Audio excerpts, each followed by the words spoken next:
हो चुका आगाज रन का युग बदलने की तैयारी, जीत उसी की होगी जिसका संघर्ष है जारी। जी हाँ दोस्तों, वही जीतेगा जिसका संघर्ष जारी रहता है। नमस्कार दोस्तों, आप सबों का स्वागत है फ्लाई अप अकेडमी पर। और चलिए हम लोग जो सीरीज स्टार्ट किए थे प्रैक्टिस सेट को सॉल्व करने का आर्मी जीडी का, उसको हम जारी रखते हैं। और पहले क्वेश्चन सामान्य ज्ञान के पहले क्वेश्चन की ओर बढ़ते हैं। पहला क्वेश्चन देखिए, बोलता है नोबेल पुरस्कार जीतने वाला, पहला क्वेश्चन हमारा है नोबेल पुरस्कार जीतने वाला पहला भारतीय कौन था। तो ये थे हमारे रविन्द्रनाथ टैगोर। आप लोग को पता हो और नहीं पता है तो बिल्कुल इसको याद रखिए, नोबेल पुरस्कार जीतने वाला पहला भारतीय था जो, वो रविन्द्रनाथ टैगोर हैं हमारे। ठीक है, आगे बढ़ते हैं। अगला क्वेश्चन देखिए, अगला दूसरा नंबर क्वेश्चन पे आइए। दूसरा नंबर क्वेश्चन कहता है 2022 के एशियाई खेल। देखिए एशियाई खेल से क्वेश्चन पूछता है हमेशा, कहाँ आयोजित होता है। ठीक है, तो 2022 के एशियाई खेल कहाँ, हांगझोउ चीन में आयोजित होने वाले, हांगझोउ चीन में आयोजित होने लगा। ठीक है, थोड़ा ध्यान रखिएगा, 2022 मतलब अभी फिलहाल में होने वाले हैं कहाँ, हांगझोउ चीन में। तीसरे क्वेश्चन की ओर देखिए, तीसरा क्वेश्चन थोड़ा ऊपर ले जाते हैं स्लाइड को।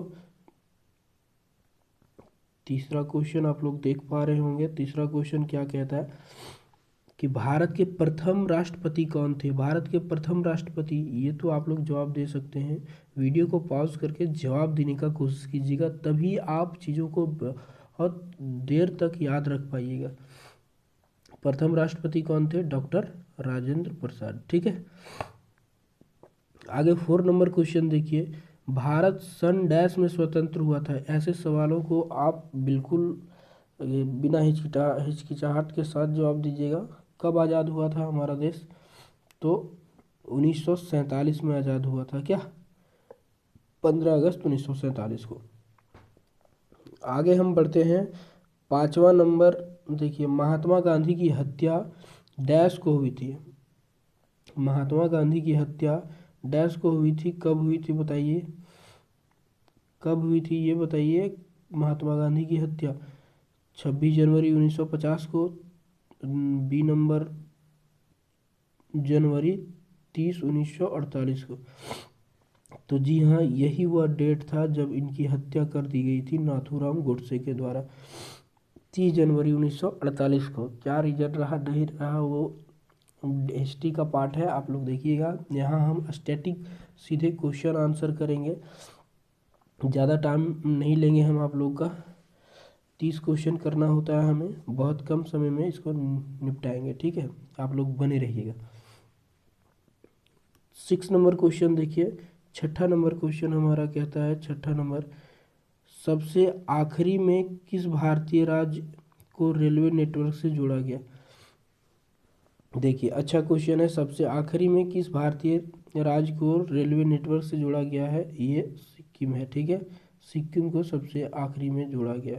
7 नंबर क्वेश्चन पे आते हैं। 7 नंबर क्वेश्चन कहता है मदुरई कौन राज्य में है, मदुरई कौन राज्य में है। ठीक है, मदुरई अगर यदि आप बोले तो कौन राज्य में है बताइए, तो ये हो जाएगा तमिलनाडु में। मदुरई आप लोग को पता हो तो कहाँ है, तमिलनाडु में। ठीक है, आगे हम बढ़ें। जी हाँ बिल्कुल बढ़ते हैं। 7 नंबर क्वेश्चन हो गया हमारा। 8 नंबर क्वेश्चन देखिए, 8 नंबर कहता है जवाहरलाल नेहरू एथलेटिक्स स्टेडियम कहाँ है। जवाहरलाल नेहरू एथलेटिक्स स्टेडियम, ध्यान रखिएगा, एथलेटिक्स स्टेडियम के बारे में बात किया है, तो जवाहरलाल नेहरू एथलेटिक्स स्टेडियम हमारा दिल्ली में है। ठीक है, राजघाट कहाँ है, अब देखिए राजघाट के बारे में पूछ दिया। 9 नंबर क्वेश्चन हमारा, 9 नंबर क्वेश्चन कहता है राजघाट कहाँ है, राजघाट, तो राजघाट कहाँ है जरा बताइए। राजघाट दिल्ली में है, राजघाट समाधि स्थल है हमारे महात्मा गांधी का। क्या, महात्मा गांधी का नहीं, राजघाट। ठीक है सॉरी, सॉरी, तबीयत ठीक नहीं हो पा रही है हमारी। ठीक है, अब आगे हम बढ़ते हैं 10 नंबर क्वेश्चन पे। भारत का सर्वोच्च नागरिक पुरस्कार है, भारत का सर्वोच्च नागरिक पुरस्कार क्या है बताइए। भारत का सर्वोच्च नागरिक पुरस्कार, नागरिक पुरस्कार का बात किया है तो क्या है, भारत रत्न। भारत का सर्वोच्च नागरिक पुरस्कार जो होता है भारत रत्न होता है। ठीक है, भारत रत्न से सम्मानित अभी बहुत सारे व्यक्ति हैं। ठीक है, ध्यान रखिएगा इसे। 11 नंबर क्वेश्चन की ओर आएंगे हम। 11 नंबर क्वेश्चन कहता है निम्न में से किस राज्य में सबसे कम जनसंख्या। देखिए बहुत ही सुंदर क्वेश्चन। अभी जनगणना देखिए 2011 के तहत ही सारा कुछ चल रहा है, होना है जनगणना, अब कब होगा पता नहीं।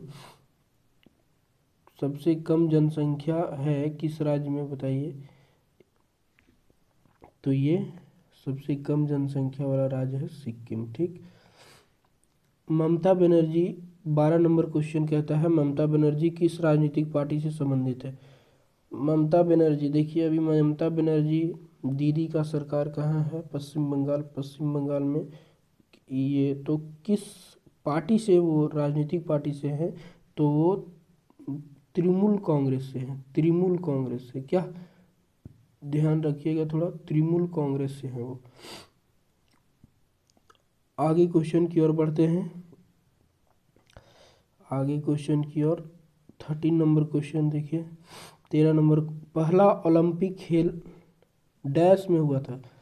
कहाँ हुआ था पहला ओलंपिक खेल बताइए। पहला ओलंपिक खेल हमारा जो हुआ था एथेंस में हुआ था। ठीक है, एथेंस में।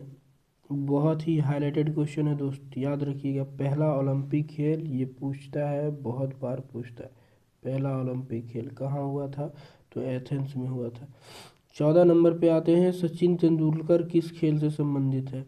आप लोग बखूबी इसका जवाब दीजिएगा, किससे, क्रिकेट खेलते थे हमारे सचिन तेंदुलकर साहब। 15 नंबर क्वेश्चन कहता है राज्यसभा के सदस्यों का कार्यकाल कितना होता है।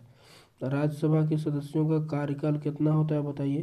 राज्यसभा जो विघटित नहीं होती है 6 साल के लिए होता है उनका। ठीक है, चलिए आगे हम बढ़ेंगे।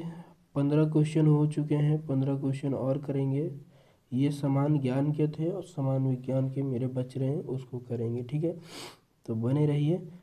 देखिए अगला ये हमारा रहा, जरा ध्यान दीजिए। अब समान विज्ञान की ओर हम लोग बढ़ते हैं। समान विज्ञान की ओर, समान विज्ञान में देखिए भाग 2 में समान विज्ञान में एक एक करके क्वेश्चन करते हैं। 16 नंबर कहता है डैश दूसरे प्राणियों को भोजन के रूप में ग्रहण करते हैं। 16 नंबर, कौन जो है दूसरे प्राणियों को भोजन के रूप में ग्रहण करते हैं, कौन होंगे बताइए आपके ये से। तो मांस भक्षी, जो मांस को खाते हैं वही तो दूसरे प्राणियों को भोजन के तौर पे, दूसरे प्राणी को खाने का मतलब मांस को ही खाने का ये है, मांस भक्षी जो होते हैं। अब 17 नंबर क्वेश्चन देखिए। 17 नंबर क्वेश्चन हमारा कहता है एक चुंबक में डैश ध्रुव होते हैं। देखिए ऐसे सवालों को आप बहुत आसानी से जवाब, कितने ध्रुव होते हैं, 2 ध्रुव होते हैं। ठीक है, 2 पोल होते हैं ना, तो उसी का बात कर रहे हैं। 18 नंबर क्वेश्चन देखिए, सल्फर डैश में आसानी से घुलनशील होती है। सल्फर डैश में आसानी से घुलनशील होती है। सल्फर किसमें, कार्बन डाइसल्फाइड में आसानी से घुलनशील होती है। ठीक है, सल्फर जो है कार्बन डाइसल्फाइड में आसानी से घुलनशील होती है। ये सब चीज़ों को थोड़ा ध्यान में रखिएगा। सल्फर किसमें, तो कार्बन डाइसल्फाइड में आसानी से घुल। 19 नंबर क्वेश्चन पे आते हैं। 19 नंबर क्वेश्चन कहता है अल्बर्ट आइंस्टीन एक डैश था। क्या था अल्बर्ट आइंस्टीन बताइए। अल्बर्ट आइंस्टीन, ऑप्शन इसका थोड़ा छुपा हुआ है, हम ऊपर ले जाते हैं। अल्बर्ट आइंस्टीन कौन थे, अब देखिए अल्बर्ट आइंस्टीन हमारे कौन थे बताइए। अल्बर्ट आइंस्टीन के बारे में आप लोग जानते होंगे। तो ये कौन थे? ये भौतिकविद थे, फिजिक्स से इसका ये मतलब इनका रिलेशन था, अल्बर्ट आइंस्टीन का। ठीक, मतलब भौतिक के जानकार।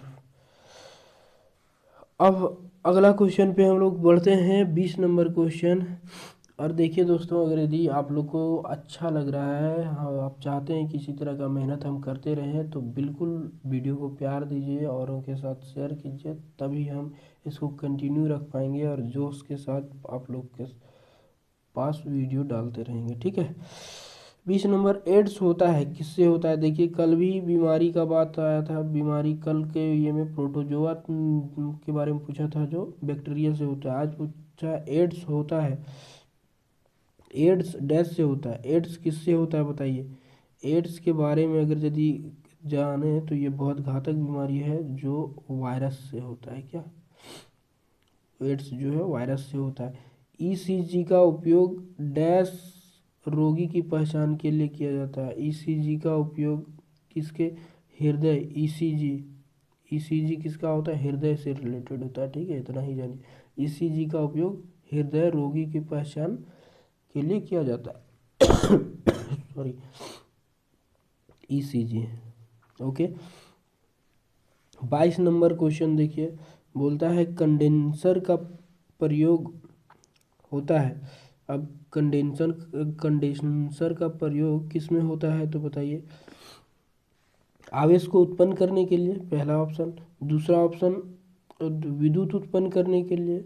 तीसरा ऑप्शन विद्युत के सुचालक के रूप में। आवेश को इकट्ठा करने के लिए। तो कंडेंसर का काम क्या रहता है? आवेश को इकट्ठा करना रहता है। ठीक है, तो आवेश को इकट्ठा करता है हमारा कंडेंसर। चलिए, बहुत अच्छी बात है। आप लोग इसी तरह वीडियो को एंजॉय कीजिए और औरों के साथ शेयर कीजिए। आगे देखिए, अब यहाँ से हम और आगे बढ़ते हैं। 23 नंबर क्वेश्चन कहता है हीमोग्लोबिन डैश में पाया जाता है। देखिए, कल के सेट में भी था हीमोग्लोबिन की बात, तो मतलब हम किए थे, आज भी है। हीमोग्लोबिन किस में पाया जाता है? तो खून, खून का लाल रंग जो होता है इसी के कारण होता है, तो खून में पाया जाता है हीमोग्लोबिन। ठीक, 24 नंबर क्वेश्चन करेंगे दोस्त। 24 नंबर क्वेश्चन हमारा क्या कहता है बताइए? मानव शरीर को बनाने वाला मुख्य तत्व कौन है? मानव शरीर को बनाने वाला मुख्य तत्व क्या है बताइए? ये है प्रोटीन। सॉरी, प्रोटीन जो है वो मानव शरीर को बनाने वाला मुख्य तत्व कहलाता है। 25 नंबर क्वेश्चन देखिए। 25 नंबर, ठोस कार्बन डाइऑक्साइड को डैश भी कहते हैं। अब ये देखिए, ये बहुत ही सुंदर क्वेश्चन। ठोस कार्बन डाइऑक्साइड को डैश भी तो क्या कहते हैं बताइए? ये जवाब आपको देना ही है। शुष्क बर्फ बोला जाता है। ठीक है, ठोस कार्बन डाइऑक्साइड को शुष्क बर्फ भी कहते हैं। ध्यान रखिएगा दोस्त, बहुत इंपॉर्टेंट क्वेश्चन, VVI कर लीजिए और इसको दिमाग में छाप लीजिए। अब 26 नंबर क्वेश्चन और भी इंटरेस्टेड। संक्षेप शब्द ISRO का विस्तार रूप। इसरो, इसरो का विस्तार रूप क्या है बताइए? इसरो के बारे में हमें जानना बहुत ज़रूरी है। हमको बहुत बार इसरो गौरवान्वित होने का मौका देता है। एक भारतीय संस्था है, आप लोग को पता होगा, और नहीं पता है तो इसरो के बारे में थोड़ा ढंग से पढ़िए। 26 नंबर इसका क्या हो जाएगा बताइए? इसका क्या हो जाएगा? ऊपर कर देते हैं ताकि आप लोग को अच्छे से दिखे ऑप्शन। चलिए बताइए ज़रा। इसका है भारतीय अंतरिक्ष अनुसंधान संगठन, Indian space research organisation, ISRO. भारतीय अंतरिक्ष अनुसंधान संगठन, जो अंतरिक्ष अनुसंधान जो होते हैं, चंद्रयान 1, चंद्रयान 2, ये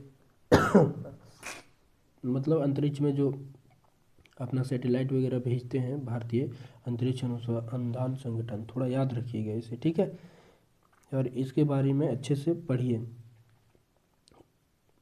27 नंबर क्वेश्चन देखेंगे। रासायनिक संयोग से बने पदार्थ को डैश कहते हैं। देखिए बहुत ही अच्छा क्वेश्चन। रासायनिक संयोग से बने पदार्थ, रासायनिक संयोग से बने पदार्थ को क्या कहते हैं हम, बताइए। यौगिक कहते हैं, ठीक है। क्या कहते हैं, यौगिक कहते हैं।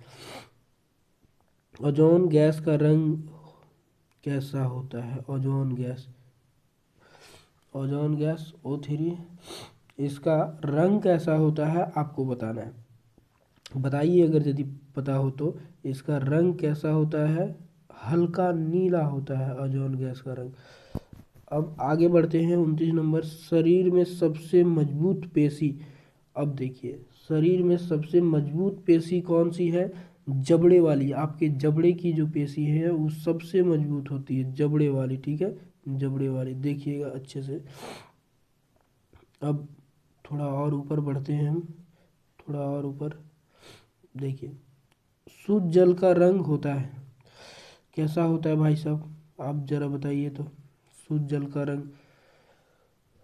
शुद्ध जल का रंग कोई रंग होता ही नहीं, रंगहीन होता है, ठीक है, शुद्ध जल का रंग।